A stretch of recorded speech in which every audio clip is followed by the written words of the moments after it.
Ever heard of three-headed dragon and moving houses that serve as a gateway to the underworld? That's Slavic Folklore, and it's all about quirky supernatural beings. Hello everyone, my name is Alex and you are on the DINOMACHINE channel. In this episode I will tell you interesting and frightening facts about the characters of Slavic fairy tales and show you how our team created their animatronic versions. Firebird. In Slavic mythology, the Firebird symbolizes fire.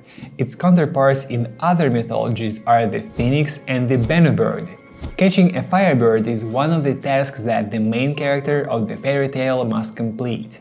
Its distinctive feature is the bright golden feathers that glow so brightly that they can dazzle. They symbolize that the Firebird flew from the faraway Tsardom, where everything is made of gold and no one knows the need of anything. When developing the concept of the Firebird, we thought in advance that it should glow.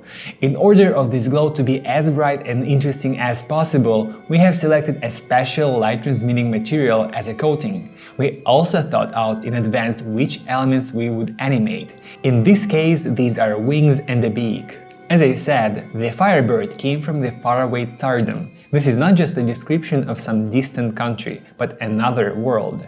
And if the Firebird came from a world of riches and where no one gets old, then the next hero of our episode came from the world of the dead. The hut on chicken legs. The folklore hut on chicken legs is not the funny structure that is shown in kids' cartoons and depicted in illustrations for children's fairy tales. In fact, this house is a passage to another world, the world of the dead. Turning to the hero in front and to the forest backwards and vice versa, the hut opened the entrance to the world of the living, then to the world of the dead. And not to mention that there lives a witch called Baba Yaga who acts like a Karen, yep, just like that. But in her case, she sometimes lures lost people to her place and sends them right to the underworld. Why does the hut have chicken legs? In ancient times, Slavic tribes had a custom of burying the dead in houses similar to a hut on chicken legs. This building had an opening facing the forest. This explains why in fairy tales the hero asks the hut to turn itself in front and to the forest with its back. The huts itself were special houses located on high stumps, with the roots sticking out of the ground. These roots resemble chicken legs, especially if you look from afar. In fairy tales it's emphasized. Baba Yaga lies, a bone leg from corner to corner, her nose has grown into the ceiling. Note that one of Baba Yaga's legs was normal and the other was made of bone. This detail suggests that she herself was in two worlds at the same time, the world of the living and the world of the dead. After studying the materials, we decided that our hut should not be too cartoonish. We decided to make it out of real wood for more realism. This entire structure is covered with a special moisture-proof solution and therefore it can be safely exposed on the street. This is the second hut on chicken legs that we have made. One of the problems that we had to solve was to calculate the speed at which it should rotate. After all, this is not just a model of a hut, you can go inside like in the actual house. We conducted test runs and found the optimal speed, so now if you go inside, you are guaranteed not to get sick. However, I do not promise that Baba Yaga will be glad to uninvited guests. A fabulous tree. Our artists love to create trees and plants, however, sometimes they give them a very unusual interpretation, and the miracle tree from Kornei Tchaikovsky's poem was no exception. Unlike the Tchaikovsky tree, ours has eyes that make it look like ants from The Lord of the Rings, or this meme. According to the idea, the eyes and mouth of the tree should open and close. We make all of the eyes by hand to achieve the effect that they always look at you. And it's important to calculate their size correctly so that they fit into the mechanism. Comment if you want such merch. Zmei Gorynich. Along with Koschei the Immortal, the Zmei Gorynich is one of the most recognizable villains of Slavic fairy tales.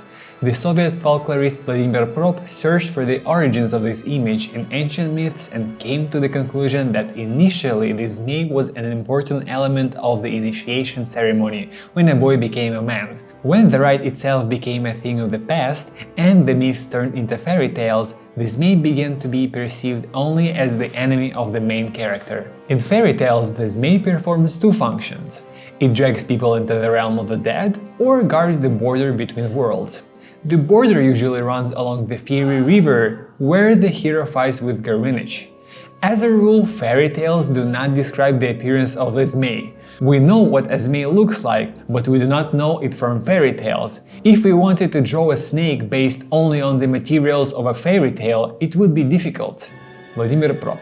In fairy tales, it is said only that Zmei Gorynich can fly, he has several heads, and he can breathe fire. We got really interested by the last idea, and we decided that our Zmei Gorynich would erupt smoke.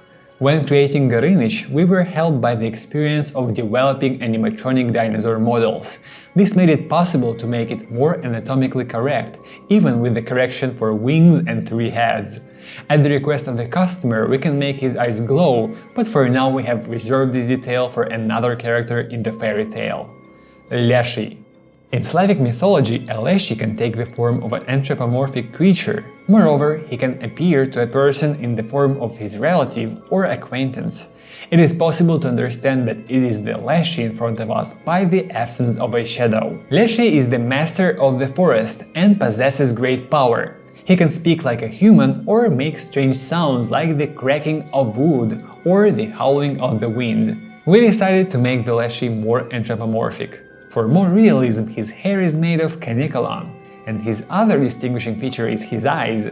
Special diodes are installed in them. In the process of creating the model, we decided to experiment a little and added a bird to his staff.